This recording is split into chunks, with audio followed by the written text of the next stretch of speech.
मसीह यीशु के बाबरकत फ़तेहमंद और जलाली नाम में आप सबों की सलामती हो।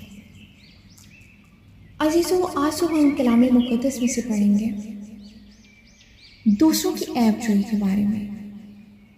मत्ती की इंजील उसका 7 बाब पहली आयत से, ऐबजोई ना करो कि तुम्हारी भी ऐबजोई ना की जाए, क्योंकि जिस तरह तुम ऐबजोई करते हो उसी तरह तुम्हारी भी ऐबजोई की जाएगी, और जिस पैमाना से तुम नापते हो उसी से तुम्हारे वास्ते नापा जाएगा।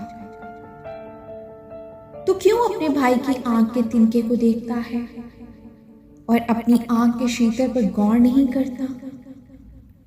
और जब तेरी ही आंख में शीतर है तो तू अपने भाई से क्यों कर कह सकता है कि ला तेरी आंख में से तिनका निकाल दूं? आए रियाकार, पहले अपनी आंख में से तो शीतर निकाल, फिर अपने भाई की आंख में से तिनके को अच्छी तरह देखकर निकाल सकेगा। आमीन। खुदावंद के जिंदा पाक कलाम के पढ़े और सुने जाने में उसकी बरकत हो। खुदावंद का शुक्र हो। आज के कलाम के वसीला से खुदावंद हम सबों को बरकत दे और हम सब कलाम के पढ़ने या सुनने वाले महज ना बने, अजीजों हम कलाम पर अमल करने वाले बने। आमीन।